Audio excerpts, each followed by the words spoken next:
El 2 de mayo de 2020, la ex embajadora de Estados Unidos en México, Roberta Jacobson, afirmó en una entrevista a Jesús Esquivel que el gobierno mexicano sabía tanto o más que el gobierno estadounidense en relación a los vínculos de funcionarios calderonistas con la delincuencia organizada. Pero, ¿qué sabían los estadounidenses? Y como dije desde el primer día, esta es una lucha que costará tiempo, que costará recursos, costará, por desgracia, vidas humanas. Porque Genaro García Luna fue el arquitecto de la guerra contra el crimen organizado en el gobierno de Felipe Calderón.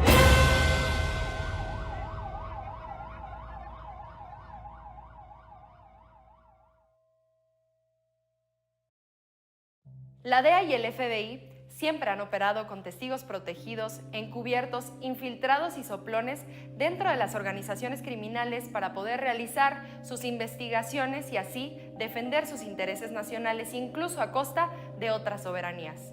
Hoy sabemos que ese fue el caso de Edgar Valdez Villarreal, alias La Barbie, capo del narcotráfico perteneciente al cártel de los Beltrán Leiva, quien al menos de 2008 a 2010 compartió información a estas agencias extranjeras sobre altos funcionarios del gobierno calderonista coludidos con el crimen organizado. El 11 de junio de 2020, la Fiscalía de Atlanta publicó un documento anteriormente clasificado donde confirma que la Barbie era informante de la DEA. Este documento fue dado a conocer por Anabel Hernández en Aristegui Noticias.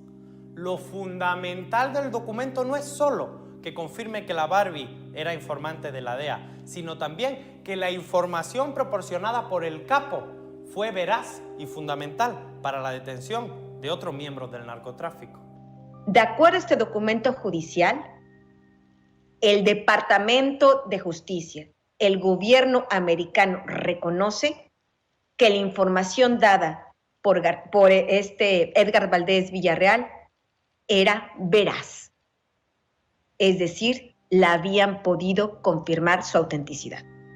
Como relatamos en la breve historia del calderonismo, la Barbie fue pieza fundamental para la persecución contra Tomás Ángeles de Aguajare, una de las primeras personas que informó al en ese momento presidente electo Felipe Calderón de los vínculos de sus futuros funcionarios con el narcotráfico.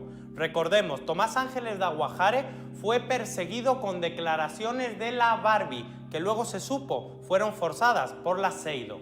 El único testigo de la entrega de este expediente oscuro de muchos funcionarios era Juan Camilo Mouriño, futuro secretario de Gobernación. Si la Barbie era informante de la DEA y el Departamento de Estado estadounidense confirmó la veracidad de su información, la pregunta obligada es, ¿qué información compartió la Barbie a la DEA?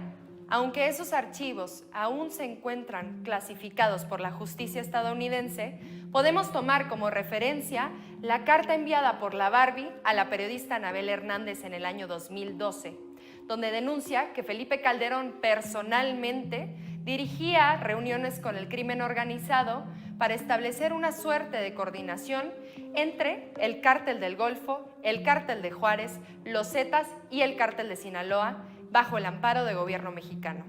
El capo también relata los encargos que el expresidente Calderón hizo a sus personas de máxima confianza para lograr formalizar este acuerdo delincuencial. Pero hagamos una pausa. Mucho se ha hablado últimamente del narcoestado, pero antes de hablar del narcoestado hay que hablar del narcotráfico de Estado. ¿Qué es el narcotráfico de Estado?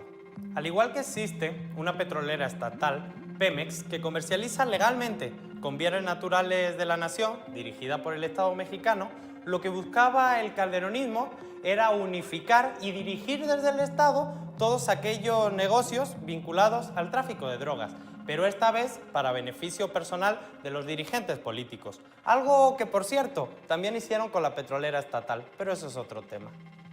La implementación del narcotráfico de Estado fue posible gracias a los operadores más cercanos de Felipe Calderón y a su ejército de narcopolicías. Cuenta la Barbie como el general Mario Arturo Acosta Chaparro, conocido por sus vínculos con el crimen organizado y por su espíritu represivo, junto con Juan Camilo Mouriño, secretario de Gobernación, fueron comisionados por el expresidente Felipe Calderón para sostener reuniones con la familia michoacana, con Arturo Beltrán Leiva, con Z40 y también con el mismo Chapo Guzmán.